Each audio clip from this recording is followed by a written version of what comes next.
right now, in this place and time, for this 46-year-old woman, there are three things that I'm struggling with when it comes to fitness goals. Now, you might think you know what those things are. For example, motivation, being hungry all the time because of calorie restriction, and finding time to exercise. But if you thought those things, well, you'd be wrong. What am I struggling with, you ask? Well, despite the consistency that I have, my achievement includes lack of weight loss, lack of fat loss, and lack of inch loss. What am I going to do about this? Well, let's see.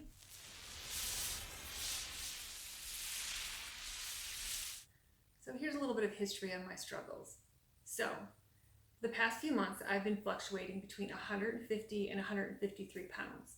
Now that would be fine if I knew that I was gaining muscle and losing fat.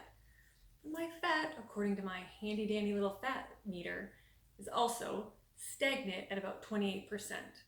But even if I wasn't losing any weight or fat, if I was losing inches, I'm not really sure how that would be possible because they all seem to be interconnected. But if I was, then I would be happy. I actually have seen about a half-inch loss on each of my thighs. But as you can see, my stats earlier this year, now, have not really changed that much. In fact, not at all. This is frustrating. Now, obviously, this is discouraging, but I realize it's not an uncommon problem. A lot of people hit plateaus, and they got to figure out what they're going to do. So, here is what this means to me. So, if I decide I'm happy where I'm at, well, I've reached equilibrium, baby. I'm not really counting calories right now. I'm just eating a sensible, whole food, plant-based diet. Still have snacks like chips once in a while, and I'm still drinking alcohol. But I still exercise 5 days a week, cardio, and strength training. If I keep that up, I'll be right where I'm at. So I have to decide what I'm going to do about these numbers.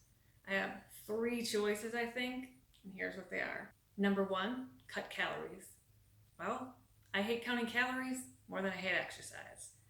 Now I go through phases where I'm really detailed and I track every little single thing I'm eating from every ingredient in every recipe. But I'm not there right now.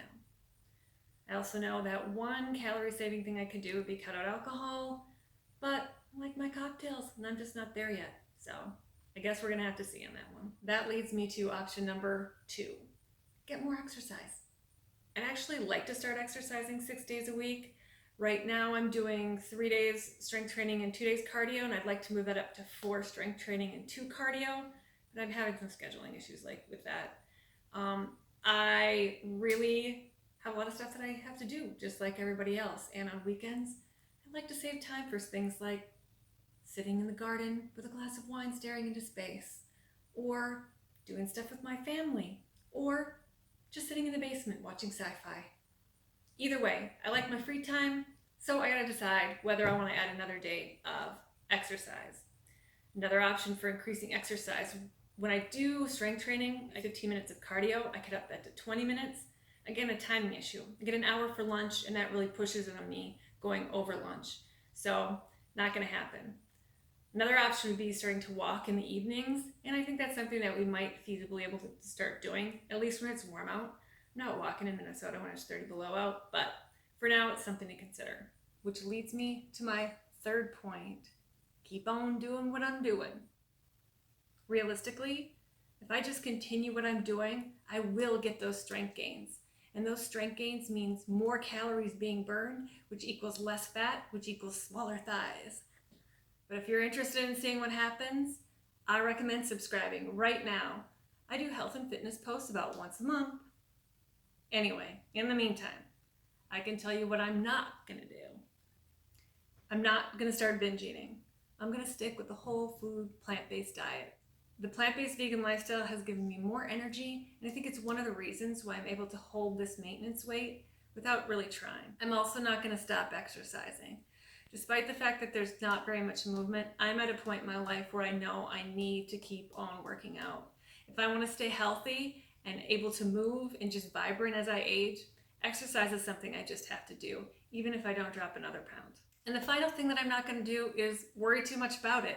Honestly, it is frustrating, but here's the deal. I think my life is pretty great despite the fact that I'm not exactly where I want to be fitness-wise, but where I am is a good place. I've decided not to weigh myself more than once a month, and I'm just gonna try on my skinny clothes or clothes that I like. And if they fit me, or if they're getting a little too tight or a little loose, I'm gonna know what direction I'm moving in. If I plan the work and work the plan, adjusting as needed, well, I'm gonna get where I need to be. It'll all work out. Just have to keep reminding myself that regularly. And those, my friends, are my struggles with health and fitness right now. I know they're pretty basic, but they're still frustrating, and I'm working through it. I'm just gonna keep working the plan and see what happens. I do post more frequent updates on Facebook and Instagram if you're interested to see whether I decide to stop eating as much or maybe exercise more, or if I just keep on sticking with the plan. Or you could subscribe, because we do, like I said, post health and fitness updates about once a month, and eventually we're gonna get back to me and where I'm at. It's just the way it works. Anyway, I am off to the gym. See you next week.